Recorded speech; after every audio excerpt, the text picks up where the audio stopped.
वाकया ये है कि डाकुओं का एक गिरोह एक ऐसी जगह पहुंचा जहां खजूर के 3 दरख्त लगे हुए थे। इनमें एक दरख्त खुश्क था, यानी उस पर फल नहीं लगे थे। डाकुओं के सरदार का बयान है कि मैंने देखा कि एक चिड़िया फलदार दरख्त से उड़ती थी और खुश्क दरख्त पर जाकर कुछ करती थी, फिर वापस आती थी। फलदार दरख्त से उड़ती थी, फिर खुश्क दरख्त पर जाती थी। मैंने सोचा कि मामला क्या है, इतने सारे चक्कर ये क्यों लगा रही है। अब उसने क्या किया कि वो दरख्त पर चढ़ गया, खुश्क दरख्त पर, कि why birds coming again and again, उस दरख्त से इस दरख्त पर क्यों आ रही है। जाकर देखा तो एक अंधा सांप था जो मुंह खोले बैठा था, और ये चिड़िया जो है फलदार दरख्त से खजूर तोड़ती है और आकर इस सांप के मुंह में रख जाती है। अल्लाह अकबर। वो डाकुओं का सरदार जब ये देखता है तो रोने लग गया कि मेरे मौला, तूने एक अंधे सांप की रोजी का ऐसा इंतजाम किया है, तू ऐसा राज़िक, तू ऐसा देने वाला, और मैं डकैतियां करके लोगों को डरा धमका के उनके साथ ज्यादती करके मैं पैसे कमा रहा हूं। अब वो जनाब बिल्कुल रोते हुए उसने तौबा की, और जब तौबा की और उसके दिल पर चोट लगी तो गैब से आवाज आई, ए फला, तौबा के लिए मेरा दरवाजा खुला है। अब ये सुनना था, वो गैबी आवाज थी। तलवार को तोड़ा, अल्लाह की बारगाह में तौबा की, अपने साथियों को बताया कि बस अब मैंने गुनाहों से तौबा कर ली है, अब मैंने डकैती नहीं डालनी, अब मैंने किसी के साथ ज्यादती नहीं करनी है। साथियों ने कहा, डकैती में भी आप आका थे, अब तौबा में भी आप ही आका बने, हम सारे मिलकर तौबा करते हैं। सबने तौबा किया। अब उन्होंने सोचा कि बड़े गुनाह कर लिए, चलो अब मक्का पाक चलते हैं, उधर जाके भी तौबा करते हैं, रब को राजी करते हैं। ये काफिले की सूरत में मक्के की तरफ रवाना हुए।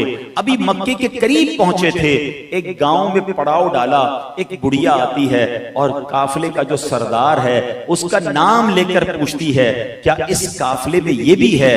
अल्लाह अकबर। वो कहते हैं, हाँ मैं हूं और मेरा ही ये नाम है। तो वो बुढ़िया कहती है कि बात ये है, कुछ दिनों हुए मेरा एक बेटा था जिसका इंतकाल हो गया, ये इसी के कपड़े हैं। मुसलसल 3 रातों से मुझे नबी पाक अलैहिस्सलाम की ख्वाब में जियारत हो रही है। आप अलैहिस्सलाम ने फरमाया, फला आ रहा है, ये कपड़े उसको दे देना। अब गौर करें, अभी डकैती से तौबा की है, अब अल्लाह की राह में चला है, अब बशारतें मिलना शुरू हो रही हैं। नबी ये पाक फरमा रहे कि तुम्हारे नेक बेटे के कपड़े उस फला शख्स को देना जो कुछ दिनों पहले डाकुओं का सरदार था। तो ऐ मेरे प्यारे इस्लामी भाइयों, इस वाक़े से सीखने को क्या मिल रहा है कि जब बंदा तौबा करता है, अल्लाह पर यकीन रखता है, अल्लाह तौबा भी कबूल फरमाता है और उसके लिए गैब के दरवाजे भी खोल देता है। आज जो हमारे माशरे में सबसे बड़ी कमी नजर आ रही है वो यकीन की कमी है। हम कहते तो हैं मुझे अल्लाह पर भरोसा है, मगर उसके पीछे यकीन नजर नहीं आता। हम कहते तो हैं हमें जनाब अल्लाह के कलाम कुरान पर भरोसा है और कुरान रब की किताब है, मगर जिस यकीन की रिक्वायरमेंट है वो हमारे अंदर कमी नजर आती है। रब पर भरोसा नहीं है, माद अल्लाह कहा जाए कि इस्लामी अहकाम पर हमें वो यकीन हासिल नहीं है, और इसी वजह से हम बहुत सारी कंफ्यूजन का शिकार हैं। अब आइए, हजरत अबू बकर सिद्दीक रज़ियल्लाहु तआला अन्हु खलीफतुल मुस्लिमीन हैं, अमीरुल मोमिनीन हैं, क्या कमाल का इरशाद फरमाते हैं। आप फरमाते, रब कुरान में फरमाता है, वमा मिन दाब्बतिन फिल अर्दि इल्ला अलल्लाहि रिज़्कुहा, फरमाया और जमीन पर चलने वाला कोई जानदार ऐसा नहीं जिसका रिज़्क अल्लाह के जिम्मे करम पर ना हो। आप फरमाते हैं, जब से मैंने ये आयत पढ़ ली है, खुदा की कसम मैंने रोजी की फिक्र करना छोड़ दी है। अल्लाह ने वादा कर लिया ना कि कोई जमीन पर चलने वाला ऐसा नहीं है जानदार जिसका रिस्क अल्लाह के जिम्मे पर ना हो। कहते मैंने इसकी फिक्र ही छोड़ दी कि जब रब ने जिम्मे पर ले लिया है, अब मुझे टेंशन लेने की जरूरत क्या है। अल्लाह अकबर। आज हम सोचें, हमारी सारी फिक्रों में सबसे बड़ी फिक्र यह है कि हमारी कारोबार का क्या होगा, हमारे रिस्क का क्या होगा, हमारी जॉब का क्या होगा। अरे भाई मार्केट डाउन हो गई है, फला मुल्क ने ये टैक्स लगा दिया है, अब एक्सपोर्ट का क्या होगा, डॉलर रेट बढ़ गया है, अब इंपोर्ट का क्या होगा, जनाब इस बजट में नया कानून आ गया है, अब हमारे कारोबार का क्या होगा। हम ये क्यों नहीं मानते कि जिस रब ने मुझे पैदा किया है उसने मेरा रिस्क लिख दिया है, जो मेरे नसीब में है वो मुझे मिलकर रहेगा। अरे जो रब्बे करीम चूंटी को कन और हाथी को मन दे सकता है, उसने मुझे भी रिस्क देना है, मेरी औलाद को भी रिस्क देना है। कुरान में भी वादा फरमा लिया, मगर वो यकीन नहीं मिल रहा जिसकी बिना पर हमने कोई ब्लड प्रेशर का मरीज, कोई जनाब आज शुगर का मरीज बन गया, जब देखो सर पर एक टेंशन है। अल्लाह अकबर, काश ये बात समझ आ जाए कि हम रिस्क की फिक्र छोड़कर जन्नत की फिक्र करना शुरू कर दें, बख्शिश की फिक्र करना शुरू कर दें। मेरे मौला ने रिस्क का वादा किया है, बख्शिश का वादा नहीं किया है। हमारे पास कई लोग दुआओं के लिए आते हैं, कहते हैं हजरत दुआ कर दें रोजी में बरकत हो जाए, दुआ कर दें कारोबार डाउन है। मैं नहीं कहता इसकी दुआ नहीं करनी चाहिए, मगर कोई ऐसा भी तो आए जो आकर कहे कि दुआ कर दे मगफिरत हो जाए, दुआ कर दे मैं बख्शा जाऊं, क्योंकि इसका वादा नहीं है। हमारी जितनी फिक्र दुनिया के लिए है उसका हाफ भी हम अपनी बख्शिश की फिक्र कर लें, अपनी आखिरत की फिक्र कर लें तो कितना अच्छा हो जाएगा। हाँ, अब प्रॉब्लम क्या है, हम बाज़ औकात इफरात और तफरीद का शिकार हो जाते हैं।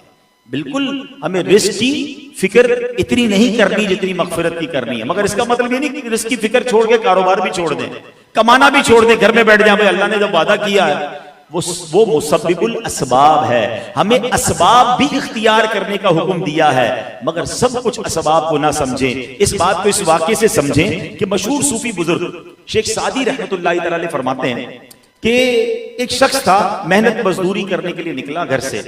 उसने देखा कि एक अंधी लोमड़ी है, और अंधी भी है, अपाहज भी है, देख भी नहीं सकती, मूव भी नहीं कर सकती। तो वो शख्स सोचने लगा कि इसके हाथ पैर भी नहीं है, ये देख भी नहीं पा रही, ये खाती कैसे है, इसको रिस्क कहां से मिलता है। वो कहता है वो उसको वहीं थोड़ी देर के लिए रुक गया। अब जब उसने हैरान हुआ तो देखा कि एक शेर वहां से आया, उसके मुंह में कोई शिकार था। उसने वो शिकार उस लोमड़ी के सामने डाल दिया, जितना लोमड़ी ने खाना था खा लिया, बाकी वो शेर उठाकर ले गया। ये शख्स सोचने लगा कि जब रब का ऐसी कुदरत है कि ये अंधी है, ये अपाहज है, और इसके लिए शेर जनाब खाना लेकर आ रहा है, तो फिर मैं तो अशरफुल मखलूकात हूं, अब मुझे कमाने की क्या जरूरत है, अब मुझे स्ट्रगल करने की क्या जरूरत है। वो बंदा जाकर घर पर बैठ गया, अल्लाह अल्लाह करने लगा। पहला दिन गुजरा, कोई खाना नहीं, दूसरा दिन गुजरा, कोई रोजी नहीं, तीसरा दिन इबादत करते हुए गुजर गया, एक जर्रा भी खाने का ना मिला, यहां तक कि वो कमजोर हो गया। अल्लाह अकबर, उसने तड़प कर अल्लाह की बारगाह में फरियाद की, मौला मैं अशरफुल मखलूकात, तूने उस अंधी लोमड़ी के लिए इंतजाम कर दिया, मैं तो तेरा जिक्र कर रहा हूं। अल्लाह अकबर, अल्लाह की तरफ से जवाब क्या मिला, ऐ शख्स तूने लोमड़ी को देखा था, क्या शेर को नहीं देखा था? बनना है तो शेर की तरह बनना, अपने लिए भी मेहनत कर और दूसरों को भी खिला। अल्लाह अकबर, अब उसके होश ठिकाने आए कि मेहनत मजदूरी करना ये रब को पसंदीदा है। जो यहां समझाना मकसूद है ना, काम काज से इस्लाम ने नहीं रोका है, मगर सब कुछ काम काज को समझ लेना और उसी की फिक्र में हलकान होते रहना, उसी की फिक्र में टेंशन में रहना, और जनाब उन वसवसों की वजह से अपनी फैमिली को भी टेंशन में मुब्तला कर देना, ये शरीयत नहीं कहती है। अल्लाह पर भरोसा रखें, अपनी तरफ से कोशिश पूरी करें, फिर अल्लाह पर छोड़ दें। वो कारसाज है, वो मदद करने वाला है। यकीनन कभी के दिन बड़े होते हैं, कभी की रातें बड़ी होती हैं, कभी धूप होती है, कभी छांव होती है, कभी जनाब बारिश का मौसम होता है। जिस तरह मौसम बदलते हैं, इस तरह जिंदगी के दौर भी बदलते हैं। कभी आप सेहतमंद होंगे, कभी बुखार भी आ जाएगा, कभी आप बड़े मजे में कारोबार में होंगे, कभी मुश्किल भी आ जाएगी। ये लाइफ इसी तरह गुजरनी है। अब आप हर मुश्किल पर परेशान हो जाएं, हर मुश्किल पर टेंशन में आ जाएंगे तो जिंदगी अपनी भी मुश्किल बनाएंगे, अपने घर वालों की भी बनाएंगे।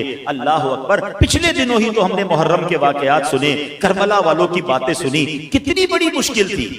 जरा गौर तो कीजिए, इस मुश्किल का कोई अंदाजा कर सकता है कि 3 दिन की भूख और प्यास हो, खवातीन साथ हो, 6 महीने का बच्चा साथ हो, और दुश्मन तलवारें लिए खड़ा हो, और एक एक करके घर वाले शहीद हो रहे हो, जवान बेटा भी शहीद हो, दूध पीता बच्चा भी शहीद हो, और फिर इमाम हुसैन भी शहीद हो जाएं, मगर इस पूरे खानदान में किसी को ये टेंशन नहीं थी कि जनाब हमें ये शहादत मिलने वाली है। आपको पता है, इस शहादत का उन्हें पहले से पता था। इमाम हुसैन के बचपन से सबको मालूम था कि ये करबला के मैदान में शहीद होंगे, मगर everybody was ready for that examination.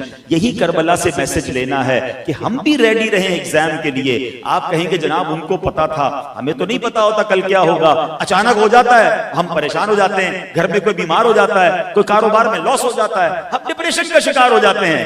नहीं जनाब, पता आपको भी है, हाँ हमें भी बताया गया है। असल मसला है कि हम कुरान पढ़ते नहीं है। अगर मैं और आप प्रॉपरली कुरान विद ट्रांसलेशन पढ़ें, तफसीर से पढ़ें, तो each and every Muslim was informed. हमें बताया गया है, कहां बताया है? चले मैं बता देता हूं, ताकि आज के बाद ये नहीं कहिएगा बताया नहीं है, ठीक है ना। कुरान ने बताया, एक बड़ा कैटेगोरिकली अनाउंसमेंट है। बिस्मिल्लाहिर्रहमानिर्रहीम वलनब्लुवन्नकुम बिशैइन मिनल खौफि वल जू'i व नक्सिम मिनल अम्वाल वल अनफुसि वस्समरात वबश्शिरिस साबिरीन। 5 चीजों की लिस्ट भी कुरान ने दे दी है। सिर्फ ये नहीं कहा, फरमाया वलनब्लुवन्नकुम, हम अन करीब, सूनर, ये भी नहीं कहा कभी आजमाएंगे, अन करीब आजमाएंगे। अच्छा आजमाएंगे, या अल्लाह किस चीज से आजमाया जाएगा? 5 चीजें भी बता दी हैं। क्या है? खौफ होगा, भूख होगी, और फिर फरमाया तुम्हारे बॉडी में प्रॉब्लम आ जाएगी, तुम्हारे माल और तुम्हारे कारोबार की चीजें खराब होना शुरू हो जाएंगी। अगर बाग है तो फसलें खराब होंगी, फल खराब हो सकते हैं। और यही हमारी जिंदगी में हो रहा है, या तो कारोबार में लॉस हो जाता है, या कोई बीमारी आ जाती है, या फैमिली में कोई इश्यू आ जाता है, तो कभी किसी दुश्मन का खौफ आ जाता है। यही तो चीजें हैं जो आजमाने का कुरान ने पहले कहा है। अगर यकीन रखो तो आगे क्या फरमाया? वबश्शिरिस साबिरीन, खुशखबरी है सब्र वालों के लिए।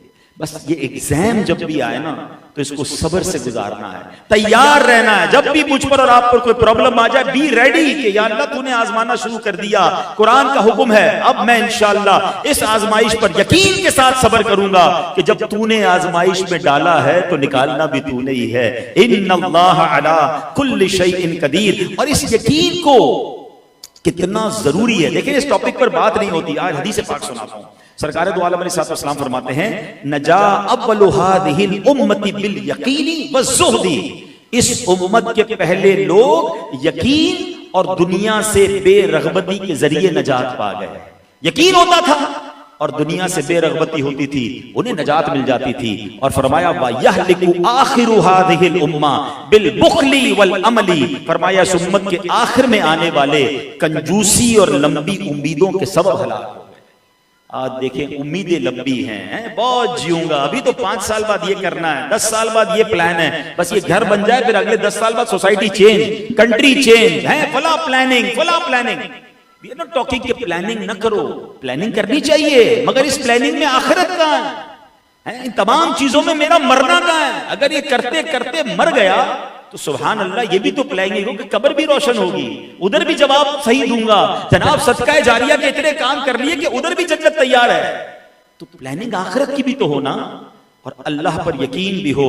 अल्लाह करे कि ये बात हमें समझ आ जाए। अच्छा आप कहेंगे जनाब हमें तो बड़ा यकीन है, हम बेयकीनी कहां करते हैं? चले मैं कुछ एग्जांपल्स बताता हूं, चेक कर लें। जितने मेरे भाई मुझे सुन रहे हैं, इस्लामी बहनें, ये बयान लाइव भी जा रहा है, सारे लोग अपने आप को चेक करें। अब जो मैं कुछ एग्जांपल्स दे रहा हूं कि क्या मैं इस बेयकीनी की कैफियत पे हूं कि नहीं। अब मिसाल के तौर पे हम मुसलमान हैं, हमारा ईमान तो यह है कि रिस्क देने वाला रब है, फिर भी माल के पीछे मारे मारे क्या हम नहीं फिरते हैं? कोई सूद का सहारा ले रहा है, कोई हराम रोजी कमा रहा है, यार डील बड़ी अच्छी आई है, झूठ थोड़ा सा बोलना पड़ेगा, काम जबरदस्त हो जाएगा। अच्छा मैं नहीं बोलूंगा तो कोई और ले जाएगा, इसलिए मैंने ये डील कर ली है। तो किधर गया भरोसा, किधर गया ईमान कि अगर झूठ बोलकर नहीं कमाऊंगा तो भी मेरे नसीब का मुझे मिलकर रहेगा।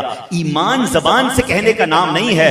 लॉजिकली तुम सारे कहते हैं अल्लाह रिस्क देने वाला है, मगर प्रैक्टिकली हमारा अमल बता रहा है कि हमें इस पर यकीन नहीं है। जब भी तो कोई दुनिया के भर के दौरे कर करके मारे मारे फिर रहे हैं, चाहे उसमें हराम करना पड़े, हलाल करना पड़े।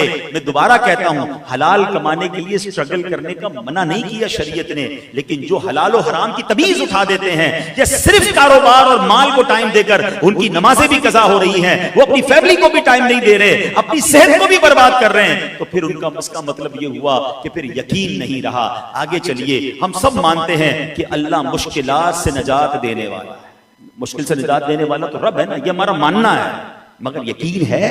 अगर ये यकीन होता तो फिर डिप्रेशन किस बात की, फिर मायूसी किस बात की? जब मुझे पता है कि मेरा रब चाहे तो हजरत यूसुफ को अंधेरे कुएं से निकालकर मिस्र का बादशाह बना सकता है। मेरा रब चाहे तो दरियाए नील हजरत मूसा अलैहिस्सलाम के लिए रास्ते निकाल सकता है, तो वो मेरे लिए भी रास्ते निकाल सकता। रब तो वही है ना, मादअल्लाह, अल्लाह तो चेंज नहीं हो गया।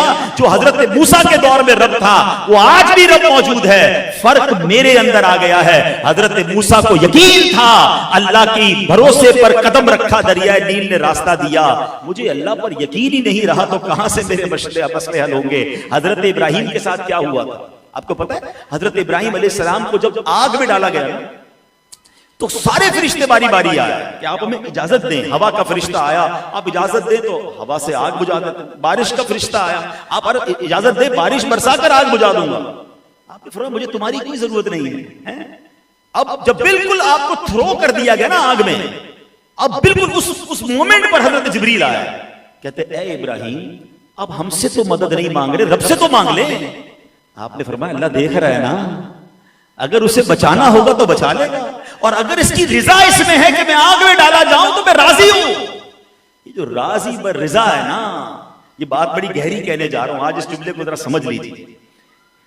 हम पता है तकरीबन हम लोग क्या चाहते हैं? हम चाहते हैं या अल्लाह जिस हाल में मैं राजी हूं मुझे वो हाल दे दे। हम अपनी पसंद का हाल चाहते हैं। हम क्या कहते हैं? या अल्लाह कारोबार में बरकत दे, बेटा नहीं है तो बेटा दे दे, घर अच्छा नहीं है घर दे दे, है अल्लाह हमें फला मुल्क का वीजा मिल जाए। जो मैं चाह रहा हूं, मेरी डिमांड लिस्ट है ना, जो मुझे कंफर्टेबल करती है, जो मुझे रिलैक्स करती है, जो मेरी लाइफ को इंजॉयबल बनाती है, मैं वो अल्लाह से मांगता हूं। आपको पता है अल्लाह वाले क्या मांगते हैं? ए अल्लाह उस हाल में मत रख जिसमें मैं राजी हूं, मुझे उस हाल में रख जिसमें तू राजी है। हाँ, हजरत इब्राहिम ने क्या कहा कि अगर अल्लाह ने बचाना है तो वो बचा लेगा, और अगर वो उसकी रिजा इसमें कि मैं जल जाऊं तो मैं उसके लिए भी तैयार हूं, मैं उस रिजा में राजी हूं। फिर क्या हुआ कि आग का काम जलाना है। अच्छा, यहां एक और बड़ी बारीक सी बात है, अल्लाह करे मैं आपको समझाने में कामयाब हो जाऊं। हम जो असबाब के पीछे भागते हैं ना, इस बात को जरा समझिएगा। मिसाल के तौर पर हम क्या कहते हैं? यार पैसे होंगे ना तो बड़ी खुशी मिल जाएगी, अपनी पसंद का खाना खा लेंगे, अपनी पसंद का घर बना लेंगे, बीमार हो गए तो इलाज करवा लेंगे, पैसे होंगे तो मक्के मदीने जाएंगे, पैसे होंगे तो हॉलिडेज पे जाएंगे। हम समझते हैं पैसा ये सब करवाता है, यही हमारी मिस्टेक है। हम समझते हैं दुकान पे ताला लगेगा, ये सिक्योरिटी गार्ड खड़ा होगा तो मेरी दुकान की हिफाजत होगी। नहीं, ये असबाब जरूर है। रब चाहेगा तो हिफाजत होगी, रब चाहेगा तो खुशी मिलेगी, रब चाहेगा तो आपको जनाब उस सबब से बरकत मिलेगी। अब मैं इसको समझा भी देता हूं। आप कहेंगे ये बात तो अच्छी है मगर इसकी कोई मिसाल है? चलिए मैं मिसाल से समझाता हूं। अब मैं आपसे सवाल करूंगा, सबने जवाब देना है। छुरी का काम क्या है? छुरी का काम जब आप कट करेंगे क्या है? काटना। आग का काम क्या है? जलाना। पानी का काम क्या? अगर बड़े पानी में कोई चला जाए तो डुबाना। ये तीन चीजें तो लॉजिकली है ना। इसका मतलब सबब क्या कह रहा है कि छुरी फिरेगी तो गला कटेगा, मगर हजरत इब्राहिम ने छुरी फेरी है। रब ने नहीं चाहा तो हजरत इस्माइल ज़िबा नहीं हुए, मेंढा आ गया मगर तकलीफ नहीं हुई। आग का काम जलाना था मगर रब ने चाहा कि यह आग गुलजार बने, तो हजरत इब्राहिम आग में जाते हैं। उस सबब ने काम करना छोड़ दिया, आग हिफाजत करने वाली बन गई। आपको पता है नमरूद का क्या हाल हुआ था? जब हजरत इब्राहिम को आग में डाला ना, उसको सब्र नहीं आ रहा था। एक दिन बाद वो अपने महल की छत पे गया और जाकर देखता है हजरत इब्राहिम का बना क्या। आग ने तो जला के राख कर दिया होगा, मैंने इतनी हैवी वेट आग लगाई है। मगर जब वो ऊपर से देखा तो हजरत इब्राहिम बाग की तरह आग में बैठे हुए हैं। उसको बड़ा अजीब लगा, सोचता है लगता है आग गलत लग गई है, कोई रिएक्शन वाली आग लग गई है, चेक कैसे करूं। उसने अपने एक बंदे को आग में डाल दिया। जैसे ही उसको डाला, आग ने सेकंडों में उसको जला के भस्म कर दिया। उसके चूरे चूरे यानी वो जल के खत्म हो गया। नमरूद हैरान हो गया कि इसको जला रही है, नमरूद की आग मूसा को क्यों नहीं, हजरत इब्राहिम को क्यों नहीं जला रही। तो यही बात मैं समझाना चाह रहा हूं। सबब और है, खालिक और है। वो चाहेगा तो सबब नफा देगा, वो चाहेगा तो नुकसान वाला सबब भी नफा देगा। अब मुझे बताओ ना, पानी का काम तो डुबाना है। अरे दुनिया ने कैसा नजारा देखा होगा कि हजरत मूसा पूरी फौज के साथ दरियाए नील में दाखिल होते हैं। हजरत मूसा अकेले नहीं हैं, इतने सारे घुड़सवार हैं, मगर वो दरियाए नील रास्ता दे रहा है, आप निकल रहे हैं। अब इसी सबब को देखकर फिरौन ने सोचा ये निकल गए तो मैं भी निकल जाऊंगा। देखिए वही दरिया है, वही रास्ता है। रब चाहे तो तिरा देता है, रब चाहे तो डुबा देता है। ये समझना है मुझे और आपको। हम सबब के पीछे ना भागें, हम अल्लाह को राजी करने की फिक्र करें। अब मैं आपको लॉजिकली एक और बात समझाता हूं। आप कहते हैं ना असबाब होंगे, मुझे बताएं हाथ का काम क्या है? पकड़ना है ना। हाथ से कितने सारे काम करते हैं। आंखों का काम क्या है? देखना है। कान का काम क्या है? सुनना है। जबान का काम क्या है? बोलना है। ठीक है। अब आप कहें कि यार किसी की जबान कट जाएगी तो वो बोल नहीं सकेगा। आपको पता है जितने गूंगे होते हैं इनकी जबान लगी हुई होती है, कटी भी नहीं होती है।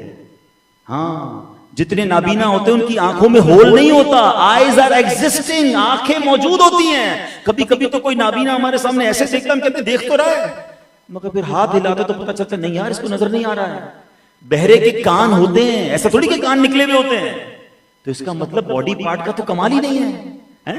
मेरे पास हाथ हैं, ये ताकत वाले जब होंगे जब रब चाहेगा। अगर रब नहीं चाहेगा तो ये हाथ ऐसे गिरेंगे कि दुनिया उठाना चाहे ये हाथ 1 इंच काम नहीं करेंगे। जबान जरूर है मेरे पास, मगर इस जबान में अगर रब ने ताकत देनी है तो इसने आवाज निकालनी है, वरना लगी हुई जबान से बेचारा वो गूंगा इशारे करता रहता है। आंख का काम देखना है, लेकिन अगर रब ने चाहना है तो इस आंख में नूर आना है, वरना बॉडी पार्ट तो लगा हुआ है, नजर कुछ नहीं आता, सुनाई कुछ नहीं देता। अरे इससे बड़ी मिसाल क्या होगी कि कभी भी ये मत कहना कि मेरे हाथ सलामत हैं, मेरी जबान सलामत है तो इसलिए बोल रहा हूं। अरे ये रब की मेहरबानी है, इसने हाथ में ताकत दी है, जबान में बोलने की ताकत दी है, आंख में नूर दिया है तो मेरे रब ने दिया है। इसका मतलब ये हुआ कि मैं सारी दुनिया की दौलत जमा कर लूं, अगर अल्लाह ने शिफा नहीं देनी, अल्लाह ने खुशी नहीं देनी तो फिर कुछ नहीं होना। तो काश ये यकीन हासिल हो जाए कि जिंदगी का मकसद एक ही होना चाहिए कि मुझे अपने मालिक को राजी करना है, मुझे अपने रब को राजी करना है। फिर देखें इंशाअल्लाह जिंदगी कैसी आसान हो जाती है। हजरत लुकमान हकीम, इनके कौल दुनिया भर में मशहूर है, इतनी अजीम हस्ती हैं, ये नबी नहीं हैं मगर ये इतने अक्लमंद थे और इनके वाकयात इतने शानदार हैं कि कुरान में पूरी सूरत सूरह लुकमान के नाम से है। अब इनका एक जुमला सुनिएगा। आप फरमाते हैं अपने बेटे को, बेटा हर अमल का एक कमाल और एक इंतहा होती है, और इबादत का कमाल परहेजगारी और पुख्ता यकीन है। यानी पुख्ता यकीन होना चाहिए। आप वजीफा पढ़ रहे हैं, आप यकीन से पढ़ें। आप दुआ कर रहे हैं, आप दुआ भी यकीन के साथ करें। हमारा प्रॉब्लम ही यही है, हमें शरीयत के आकाम पर भी, अच्छा हम मुसलमान हैं इस पर यकीन है कामिल, पत्थर की तरह यकीन हो। आजकल सोशल मीडिया का दौर है, एक छोटा सा क्लिप सुनकर हमारे नौजवान कंफ्यूज, यार हम जो या रसूल अल्लाह कहते हैं ये ठीक कहते हैं, ये तो फला ये कह रहा था, हम ये जो मज़ारात पे बचपन से जा रहे हैं इसमें कोई प्रॉब्लम तो नहीं है? क्यों? क्योंकि यकीन तो था नहीं, मुताला किया नहीं था, अपना अकीदा सीखा नहीं था। एक बंदा आया, उसने आके हमें कंफ्यूज कर दिया। कैसे कंफ्यूज कर सकता है?